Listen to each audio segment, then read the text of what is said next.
Greetings! In this video we're going to talk about guitar tone. I'm going to share and cover some secrets, tips, tricks, techniques, advice that you can use to get good guitar tone. Things that matter, things that will affect your guitar tone. I understand and I realize that tone is very subjective. It's all really just a matter of opinion and what you like. And so this video is going to be a lot of my opinions, tricks and techniques that I use for me to achieve the tone that I like, which is a clear tone, a pure tone, clean, well balanced, not too bottom heavy, not too top heavy. I like it slightly compressed, slightly overdriven, and I play at low volumes. So let's follow the signal flow from beginning to end. First of all, it starts with your hands. A lot of your tone has to do with your individual playing style. Do you play with your hands? Do you play with your fingernails? Obviously, if you're going to play with your hands got to be clean so that the strings stay clean, so your strings don't start sounding muddy. If you're, different types of picks are going to yield different kinds of sounds. Like a flimsy pick might be good for strumming. Corners will be softer. Whether a stiff pick might be good for leads, that way you can really dig in and attack the string. Different picks are going to give different tonal qualities. The guitar matters as well. You stand a better chance of getting good guitar tone with a good name brand guitar. Also, the woods matter a lot too. This is a mahogany body. Mahogany is kind of a neutral mid type of wood. The harder the wood, the more trebly the sound. Like northern baseball ash is going to give you a big top end treble sound. Whether the opposite, like basswood, alder, mahogany, some ashes, they're kind of in the middle there. They give you more of a warmer, richer, deeper sound. So the tone wood matters. As well as does the body style. You know, there's hollow body guitars, which is going to change the sound. Solid body guitars are going to get a different sound. More mass.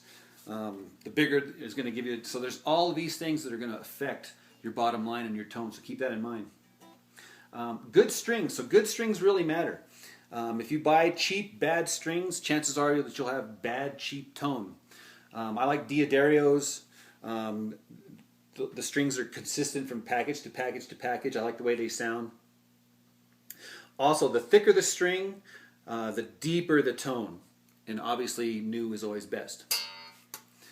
Your guitar is going to need to be set up. And what I mean by set up is the intonation, which is the actual individual string length, needs to be adjusted so that the harmonic lies right over the 12th fret. The action, which is the height of the string above the fret, is going to need to be adjusted and dialed in. Your truss rod, which is the rod that goes through the neck, is going to need to be tightened or loosened to provide a nice straight neck so that it's easy to play all the way up and down. That's going to affect your tone. And here's another opinion of mine. It's really going to matter if you're in tune or not. So I recommend investing in a good tuner, a tuner that you know how to use. There's many applications for the smartphones. Tuners, I have a tuner here that I can step on. But tuning is very, very, very important. It doesn't matter how good everything else sounds. If you're out of tune, it's going to sound horrible. Pickups. Pickups also matter too. There's two types, two basic styles of pickups. There's a humbucker, which is kind of a darker, thicker, meatier, fatter sound, and a single coil. Single coils are thinner, usually clearer sounding. They produce a more brighter, crisper type of sound. And a pickup selector switch, you can go between, different. You can select different pickups depending on the tone that you want. You can also, a lot of guitars have tone knobs where you can adjust, take out some of the treble and put in some bass. So you always have the tone knob as well to add to your tone. Good cables. Cables are very, very, very, very, very important. Pay the extra money to get good cables. You also want to keep your cables short. You don't want like big old long cables all rolled up like this, because the longer the cable, the more impedance it is, the harder it is for your signal to get from point A to point B. So yeah, keep your cables short. And also in between effects, the shorter the better. I like these little guys here where you can, keep everything nice and tight together. Let's talk about effects. I like to use true bypass effects. That way when the pedal's not in use, it's not adding to or taking away from your tone. Another thing that's important too with these things here, good batteries are very important. unless you have a power supply like a DC brick multi-power supply. If your battery dies, your tone is gone, period. And the other rule of thumb too with pedals, the fewer the better. Seriously, the fewer the better. Too many effects is just going to kill, squash, muddy up your tone. Not good.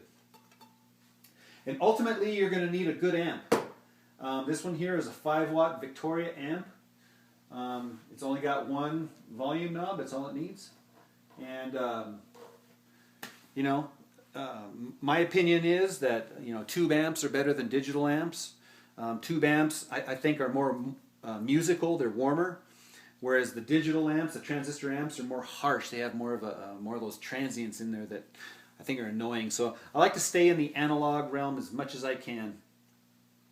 Obviously, that you'll probably need to like replace the tubes if the tubes go bad, and a good speaker is also paramount to good tone. If you have a bad speaker, obviously you're going to have bad tone. All right, there you have it. Tone secrets, tips, tricks, advice that you can use to get good guitar tone.